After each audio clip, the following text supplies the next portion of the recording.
Hi, and welcome to the second module on Edu 510. In this module, we'll be moving on to some foundational concepts in doing educational research, and we'll be looking at those concepts in more detail than we have up until now. You'll be reading two chapters from Creswell and Guterman. They provide a detailed look at literature reviews in Chapter 3 and purpose statements in Chapter 4 for both quantitative and qualitative research in both cases. Both chapters are going to be important for upcoming assignments. I would read first for key information, and you can then return to these readings while doing your assignments for more detail with a good sense of what those articles or what those chapters cover. You'll also be reading an article by Hostetler as well as Brophy and Raptis that you will be able to access under the Readings and Videos tab for Module 2. The Bowl video is an excellent exploration of the complexity of ethical engagement with Indigenous peoples when doing research. And Ekstrom raises some interesting key questions about knowledge in the age of Google and the impossibilities of impartiality and unbiased research, whether you're doing quantitative or qualitative research. And we'll talk about that more as the course goes along. In addition to the readings listed here, you'll be participating in the forum, as well as completing in a more usual way in this module as compared to Module 1, as well as completing your statement of the research problem assignment. In other words, this is a busy module, and so staying on top of it will be important. But remember that I'm here to support you in doing just that. Okay, I'm not going to spend a great deal of time on Creswell and Guterman because the information is explained clearly, and both chapters 3 and 4 will be ones that you'll go back to, as I've mentioned, as you move forward with your research in the remainder of the program and in this particular course as well. Chapter 3 will be helpful to you in the shorter term for your upcoming literature review assignments that will be coming up in future modules, and Chapter 4 will be very helpful as additional information during this module for your research problem statement assignment, although keep in mind that the assignment is based on the discussion about research questions in Chapter 2 of Creswell and Guterman that we considered in Module 1. So Chapter 4 may have some nuggets that will be helpful, but basically that assignment is premised on Chapter 2 of Creswell and Guterman. In Chapter 3, Creswell and Guterman discuss the literature review and consider the practical steps in identifying the focus for your literature search, locating literature, critically evaluating and selecting the literature you use for your research, then organizing and writing up your literature review. The literature review enables the researcher and the reader to learn what is already known about the phenomenon you wish to explore in your research. So let's look at some practical tips. The key terms for your research will, or rather for your literature search, will come out of a potential title and preliminary research focus or question. So that's how you're going to get at some of those key terms. And you may add to them as you go further into your literature review, but you'll need to start with kind of a core of key terms. And that's going to come from your preliminary research question, which we'll be working on in this module. So you can kind of see the logic of how these assignments kind of nest into one another. You'll then locate the literature, and so once you've put together some key terms, you can begin to locate the literature that's available. And I would suggest here very strongly that you get to know your librarian. They'll be your best friend. They are absolute experts in doing exactly what you're going to be doing, locating literature. Also get to know the library website, but see cautionary notes in the instructor notes, as well as consider Ekstrom's video discussion. In order to find reliable and useful literature, use reliable and useful sources. And that's important information that the library will be able to help you with as well. So you'll need to evaluate the quality of the literature you are identifying, as well as its value to your study. In addition to the librarians, explore and use the information on the library page. Some of the questions you need to ask include, is the article from a legitimate peer-reviewed journal? Is this of value to my study? You'll need to evaluate whether this article, which may be very worthy and interesting, actually enhances your understanding of your research problem or question. it could be really interesting and answer something else completely, and thus push your research question in ways that aren't going to be very helpful. Then you need to organize the literature, and Creswell has some ideas in this chapter about doing so that are really very useful. The annotated literature review assignment that's upcoming will be helpful in enabling you to begin to go through this process in a more limited way, and will enable you to explore one way of writing up an annotation for each literature source, as well as a synthesis across the literature chosen. This assignment will be helpful in understanding this important part of the research process, including for your eventual research project, even if you change your area of inquiry from the problem that you're going to be identifying in the upcoming assignment. And then, of course, you're going to use all of this to write a literature review, and that will be upcoming as well in another assignment. Before you begin researching, it's essential to determine precisely what purpose your research will serve. In Chapter 4, the authors talk about purpose statements, research questions, hypotheses, and objectives, and how to differentiate between them, and then how to treat them appropriately in quantitative and qualitative research, because they will require different approaches. Last, we have the Hostetler article. I'm going to consider the other article in the next section of this video. But in terms of what we're talking about now, the Hostetler article considers what is good research. Up until now, our readings, for example, Creswell and Goodman, and others that you may have read, have suggested that good research is research that is methodologically supportable. That is, it is something that we could recommend as being done correctly or corresponds to the best research practice. That is, the technicalities of doing research have been done well. But Hostetler asked the philosophical question, what is good research? He asked this question from the perspective of an education philosopher whose research specialization is the study of ethics. And he makes a statement near the end of the paper that summarizes his discussion and raises broader possibilities for research in a larger philosophical sense, particularly as we look at some of the philosophical and ethical questions related to research in Indigenous communities or with Indigenous peoples. And the article and the statement reads, and I'm going to take time to read it because I think it's really important for us to start considering this as a central question to what we're doing. As education researchers, we have a particular obligation and opportunity to take a leading role in seeing that the research that is done is truly good research. As we do our work, we need to think beyond questions of how we will study students or analyze school policies or whatever. We need to think about how we can make life better for people.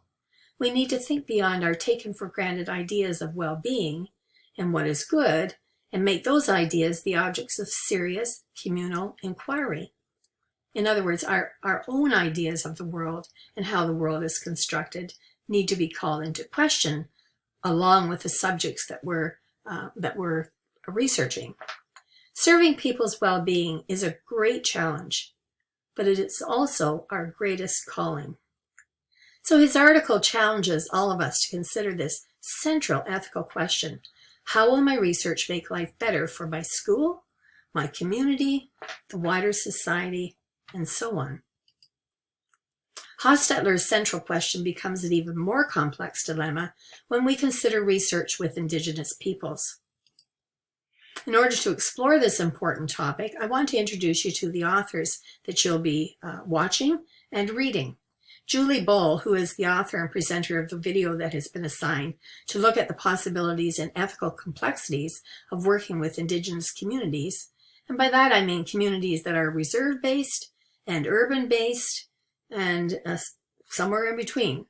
For example, in education, we could be talking about research with schools in Indigenous communities, as well as Indigenous students attending schools off reserve in urban or in rural settings, from nursery school to post-secondary.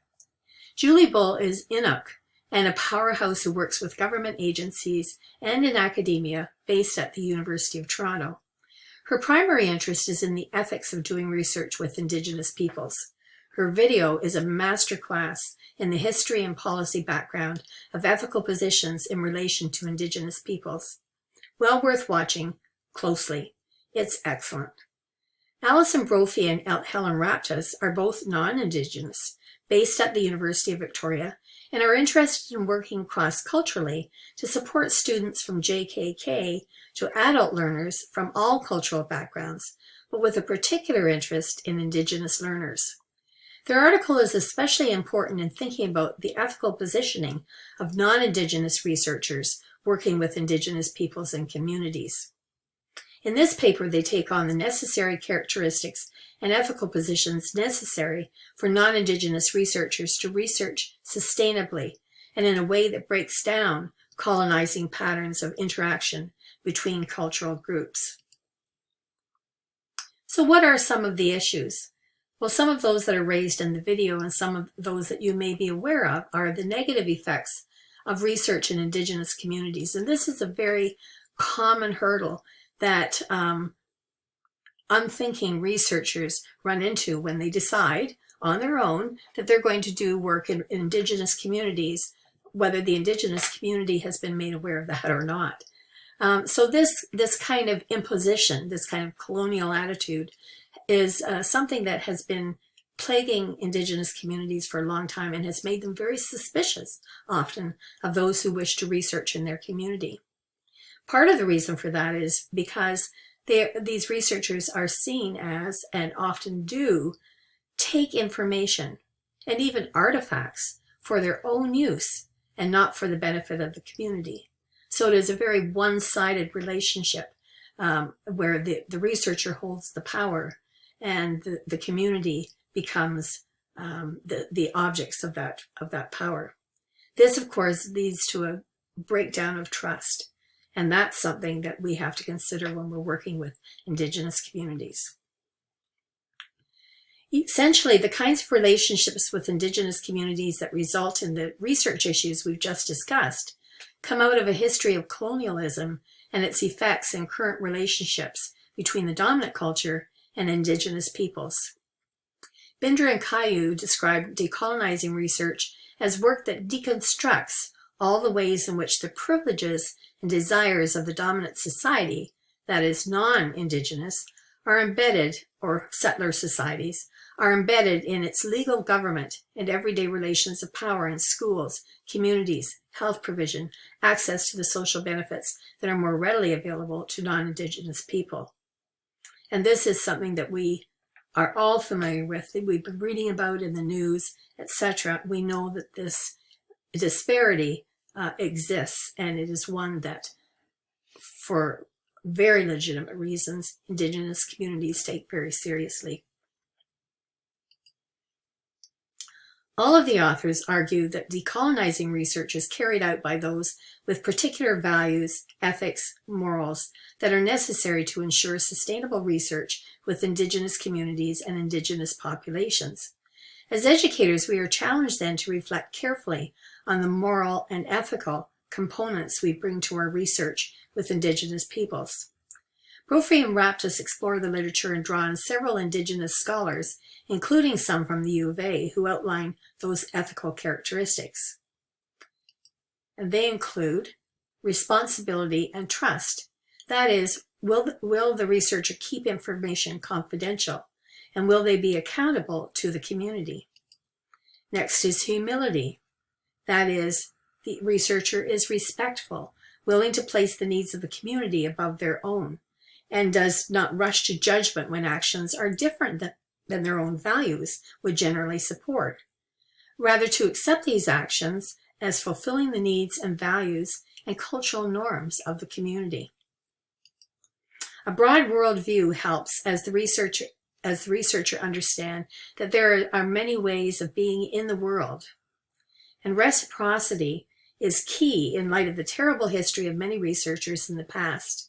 Instead, research interests must benefit both the researcher, but particularly the community, so that the researcher is reciprocal in value. Relational accountability is another key value in which reciprocity, trust, and respect come together in the sense that we are all connected to all things, and therefore there is a moral responsibility to ensure that no harm comes to the community. And all of this requires deep listening within relationship. And last is self-identity. That is, an awareness of oneself, knowledge of who one is, and why the research is being done. And this has direct implications for the research methodology and how that is negotiated with the community in their interest. Julie Bull provides a briefer version that encapsulates the Brophy and Raptis paper when she lists the following as essential to ethical research in Indigenous communities. First of all, she cites respect. Second, relevance. Third, reciprocity. You can see where the similarities lie here. Responsibility and relationship. As a teacher and researcher in Indigenous communities, I fully concur with these characteristics. I would add, too, that research needs to be relational, as both of these charts suggest, and invitational. That is, it encompasses trusting relationships built over time and beneficial to the Indigenous community, and that the researcher, through relationship, has been invited to be a part of the community or to form a relationship with an Indigenous person or group of people to conduct their research. And that comes out of relationship building over time. As you consider your own research problem for your upcoming assignment, it's important to consider both its technical correctness as well as its ethical sustainability. All of these articles and videos will enable you to think through both important considerations for your research. And I hope this video has been helpful in identifying the links between the readings and the videos. And I know that you're going to enjoy all of the readings and the videos, and you'll find them very useful to your own work. Take care.